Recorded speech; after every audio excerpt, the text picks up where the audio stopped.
नमस्कार, मैं प्रवीण अहलावत हूं। आप 90 डिग्री देख रहे हैं। स्क्रीन पर आप अशोक गुराना को देख पा रहे होंगे, जिन्होंने 7 घंटे पहले अपने फेसबुक पोस्ट पर साधु दास को लेकर 90 डिग्री के रिगार्डिंग एक वीडियो पोस्ट किया है, जिसमें अशोक गुराना ये लिखते हैं इस वीडियोज़ के ऊपर, साधु दास की सच्चाई। प्रवीण अहलावत भाई, आपको वीडियो डालने से पहले सच्चाई का पता करना चाहिए। उसके घर में 2 गाड़ियां, एक बुलेट मोटरसाइकिल, 2 हाथी के बच्चे मतलब उसके घर में हैं। उसका बेटा जॉब करता है, उसे घर की ज़रूरत नहीं है। कमेटी बिल्कुल सच बोल रही है। इस खबर पर आगे बढ़ने से पहले, किसी भी चीज़ पर जाने से पहले उसकी सच्चाई है वो पता होनी चाहिए कि आखिर वो शख्स है, वो सोच कैसी रखता है। लेकिन हमारे भाई अपनी एक डीपी में लिखते हैं, मुझसे नफरत तभी करना जब आप मेरे बारे में सब कुछ जानते हो, तब नहीं जब किसी से मेरे बारे में कुछ सुना हो। तो बिल्कुल हम सारा कुछ तो आपके बारे में नहीं जानते, आपसे नफरत नहीं करेंगे। ये अशोक गुराना की डीपी है। इनके फ़ोटो नंबर, इनकी जो प्रोफाइल है उसमें टोटल 384 फ़ोटो हैं इन्होंने लगाए हुए हैं। फ़ोटो नंबर 306 में ये बाबाओं को लेकर जो सोच रखते हैं उसके बारे में इन्होंने लिख रखा है। बाबा राम रहीम को गालियाँ दे लो या आसाराम को, उन मूर्ख महिलाओं को भी कुछ बोलो जो बाबा बाबा करके चरण दबाने लगती हैं। फिर बाबा का दिल आ जाता है। हिंदू धर्म में पति के रहते किसी को गुरु बनाने की इजाज़त नहीं है। आप कोई भी समागम देख लो, औरतों ने ही भीड़ लगाई हुई है, परिवार जाए भाड़ में। बाबा की सेवा करके मोक्ष प्राप्त करना है, खुद फैसला लीजिए, बदलाव कहाँ पर चाहिए। ये अशोक गुराना लिखते हैं और जाते हैं संत रामपाल जी महाराज के आश्रम में। भीड़ तो अशोक गुराना जी संत रामपाल जी महाराज के आश्रम में भी है। महिलाएं तो वहां भी जाती हैं और अपने गुरुदेव की चरण सेवा भी करती हैं। लेकिन अशोक गुराना की सोच को आप आसानी से समझ सकते हैं कि वो बाबाओं को लेकर अपनी सोच क्या रखता है। कम से कम उसे ये अपनी डीपी पर लिख देना चाहिए, मेरी सोच ये राम रहीम और आसाराम को लेकर थी। आज जब संत रामपाल जी महाराज से मैंने नाम ले लिया है या मैं उनके आश्रम में आया हूं, तो मेरी बाबाओं को लेकर सोच बदल गई है। लेकिन इन्होंने इतना भी काम नहीं किया। इन्हें जर्नलिस्ट बनने का भी शौक है। ये मल्टी टैलेंटेड आदमी हैं। इनकी अगर पोस्ट को आप देखोगे तो इनके शौक हैं, ये खुद लिखते हैं कि वीडियो एडिटिंग, जर्नलिज्म।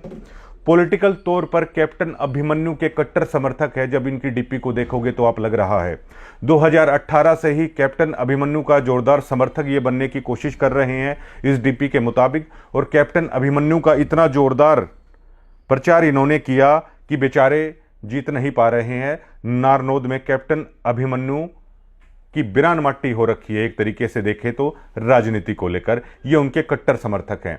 अब कैप्टन अभिमन्यु साहब, जब अशोक गुराना जैसे कट्टर समर्थक आपके पास है तो जीत की उम्मीद आखिरकार कोई क्यों कर सकता है। लेकिन भैया राजनीति है, क्योंकि पंच हैं ये, इन्होंने अपनी डीपी पर लिख रखा है। इतना तो राजनेताओं के साथ तालमेल बनता है। फोटो नंबर 3 में कैप्टन अभिमन्यु के नाम का प्रचार है, वो नहीं, फोटो नंबर 3 है जो इनकी डीपी पर संत रामपाल जी महाराज के जो बड़े बेटे हैं वीरेंद्र, जिन्होंने ये कहा था मुझे शर्म आती है मेरे पिता की करतूतों को लेकर। उनके साथ इनकी गलबैयां किसी से छुपी नहीं है। संत रामपाल जी महाराज के बड़े बेटे ने इनको साफा उड़ा रखा है, इनके कंधों पर एक शील्ड दे रखी है, हाथ में ज्ञान गंगा पुस्तक दे रखी है। लेकिन इनकी डीपीओ पर ये होक्के के साथ डीपी लगाते हैं, गुड मॉर्निंग लिखते हैं, बीजेपी को बढ़िया सरकार बताते हैं क्योंकि उन्होंने नौकरी बहुत अच्छी दी है, कैप्टन अभिमन्यु का गुणगान करते हैं। लेकिन कैप्टन अभिमन्यु के हालात वहां पर किसी से छुपे नहीं हैं। अमित बोस नरवाना के भी ये फैन हैं, उनका भी एक सॉन्ग इन्होंने शेयर कर रखा है। क्वालिटी चेक भी आश्रम में जाके करते हैं। 25,000 रोटियां बन रही हैं, मशीन में कितनी साफ सफाई है। बिल्कुल सोच एक अधिकारी की रखते हैं। इनकी डीपी पर जाओगे तो आप इनकी सोच से आप समझ जाओगे कि इनका सरकारी जॉब करने का भी शायद सपना था, जो अधूरी का अधूरा रह गया। जो इनकी डीपी पर कई पोस्ट हैं उससे अंदाजा आपको हो जाएगा। समुंदर में जो एक नाव होती है, बोट होती है, भैया हमने तो कभी की नहीं है। समुंदर में जो बोट है वो भी चलाने का इन्हें शौक है। सनसेट समुद्र के किनारे देखने का इन्हें शौक है। इनकी डीपीओ पर अगर आप जाएंगे तो SC ST से इनकी नफरत है वो खुलकर उजागर हो जाती है, जो इन्होंने डीपी लिख रखी है। एक अपने फोटोज में ये लिखते हैं कि भीमटे सब कलंक हैं समाज पर। SC ST के खिलाफ इनकी सोच है खुलकर सामने आ रही है। तो धानक समाज से जुड़ा रहने वाला साधु दास अगर कोई न्याय की लड़ाई लड़ रहा है तो भैया अशोक गुराना जी को यह सहन कैसे हो सकता था, जब वो भीमटों को समाज पर कलंक मानते हैं, जब वो SC ST को समाज पर कलंक मान रहे हैं, तो उसी SC ST समाज से जुड़ा रहने वाला साधुदास अशोक गुराना को नागवार गुजरा। और जब साधुदास नागवार गुजरेगा, मेरे भाई को 90 डिग्री भी नागवार गुजरने वाला है, क्योंकि अब ये गुराना के सरपंच हैं, इनके साथ भी इनकी काफ़ी फोटो हैं, वो सरपंच हैं, इन्होंने लिख रखा है सरपंच प्लस पंच। अब सरपंच के साथ इनकी गलबैया देखकर आप आसानी से अंदाजा लगा सकते हैं। और जो सरपंच या पंच की जो राजनीति करता है उसके बारे में हमें बताने की जरूरत नहीं है कि संत रामपाल जी महाराज के नियमों को आप लोग कितना फॉलो करते होंगे। लेकिन अब ये पंच बने हैं तो उसके लिए महाशय ने काफ़ी मेहनत कर रखी है, क्योंकि इनकी DP पर शायद कोरोना काल के दरमियान ये पूरे गाँव में छिड़काव कर रहे हैं, मिठाइयाँ बांट रहे हैं एक DP में, तो यकीनन गाँव ने इनको चुन दिया है। अब इंकलाबी भी हैं भाई साहब, सुभाष चंद्र बोस की फोटो के आगे खड़े होकर इन्होंने DP लगा रखी है। SC ST के खिलाफ हैं, इंकलाबी आदमी हैं। सालासर के मंदिर की फोटो है या कहीं की है, वो DP भी इन्होंने लगा रखी है। भगमाधारी बाबाओं से आशीर्वाद की भी DP इन्होंने लगा रखी है, और समर्थक ये संत रामपाल जी महाराज के हैं। मतलब इनकी DP पर जो भी फोटो लगी है, इनके चाल चलन को देखकर कहीं से भी आप ये नहीं कह सकते कि संत रामपाल जी महाराज की शिक्षाओं का दूर दूर तक इनका प्रभाव है। लेकिन हमें जानकारी मिल रही है कि इन्होंने संत रामपाल जी महाराज का नाम लिख रखा है। तो भैया आप पंच से इस्तीफा दे दीजिए और खुलकर ये बताइए कि मैं संत रामपाल जी महाराज का भक्त हूं। लेकिन कैप्टन अभिमन्यु की सेवा आपने इतने साल कर रखी है, सपने काफ़ी सजाए होंगे कि कैप्टन साहब दोबारा से जीतेंगे, दोबारा से गृह मंत्री बनेंगे।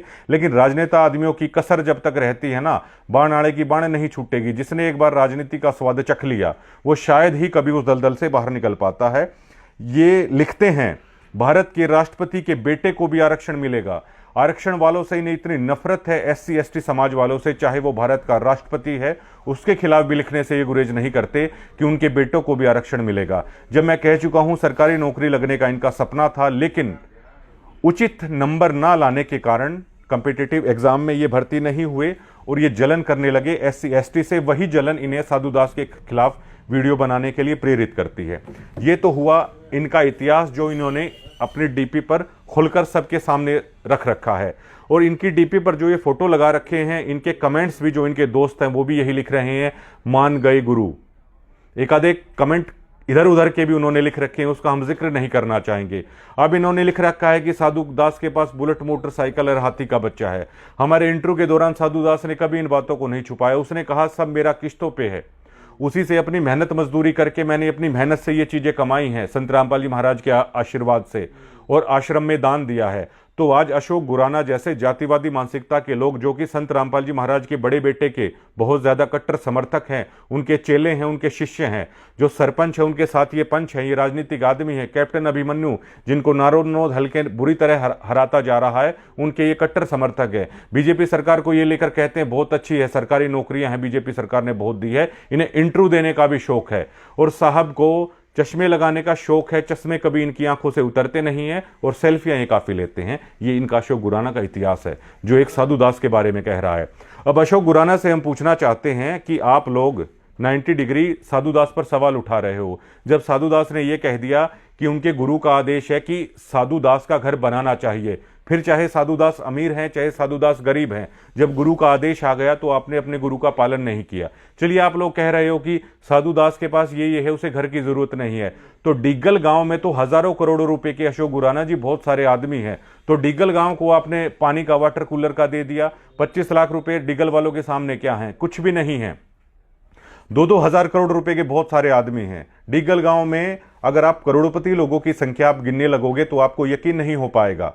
तो आपके आश्रम ने डिग्गल गांव में वाटर कूलर क्यों दे दिया? क्या डिग्गल गांव तिसाया मर रहा था आपके वाटर कूलर के कारण? आप लोग कहीं पर करोड़ों करोड़ों रुपए के स्टेडियम बना रहे हो, क्या सरकार वो स्टेडियम नहीं बना सकती है? क्या आपने उनसे सवाल नहीं किया कि हम स्टेडियम क्यों बनाए, सरकार स्टेडियम क्यों नहीं बना रही है? आप बीजेपी को अच्छा बताते हो, आप ये कहते क्यों नहीं कि ये स्टेडियम तो बीजेपी बनाएगी?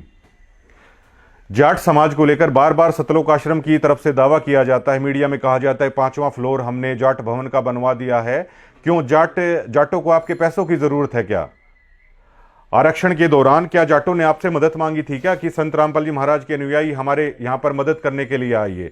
जाटों ने अपनी लड़ाई अपने दम पर लड़ी, जाट समाज ने बहुत सारा चंदा दिया, लेकिन जब भी जिक्र होता है सतलोक आश्रम की तरफ से जाट समाज को लेकर हमने इस तरह का समर्थन किया। क्यों? जाट समाज आपके बिना क्या सुना फिर रहा था? जाट समाज के हर व्यक्ति ने अपने समाज के लिए उस दरमियान है वो दिल खोलकर चंदा दिया था, लेकिन वो कभी इस बात को दोहराता नहीं है, आपकी तरह कभी इस चीज का जिक्र नहीं करता है।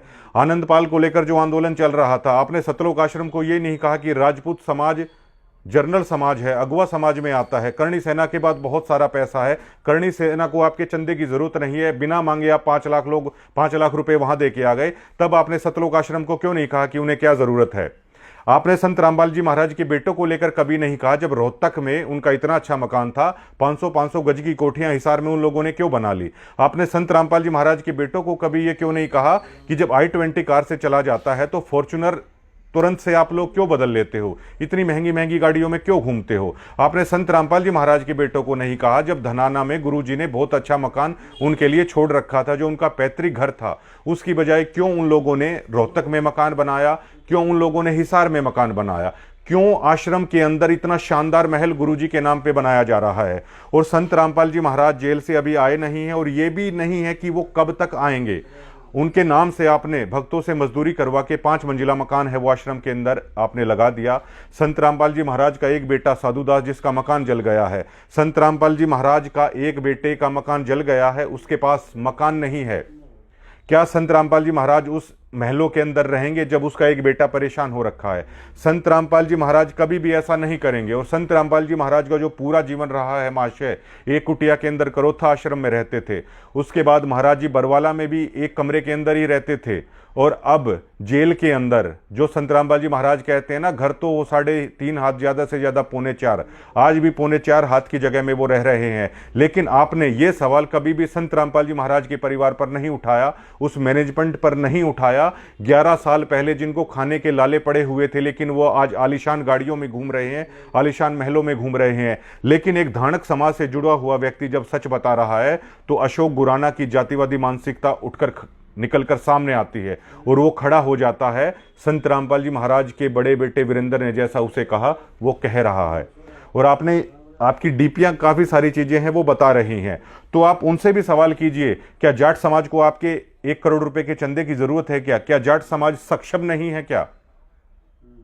जाट समाज में बहुत सारे एनआरआई हैं, और जाट समाज ने ये करके दिखाया है, किसान आंदोलन के दरमियान भी करके दिखाया है इस किसान समाज ने, कि वो अपने दम पर 1.5 साल तक आंदोलन भी कर सकता है, अपनी लड़ाई जीत भी सकता है। उसे इस मैनेजमेंट की कोई जरूरत नहीं है। ना जाट आरक्षण के समय जाटों को आप लोगों की जरूरत थी, लेकिन आप लोग जबरदस्ती जाकर वहां पर चंदा देके, मतलब उस चीज में सिंपैथी क्रिएट करने की आप लोगों ने कोशिश की।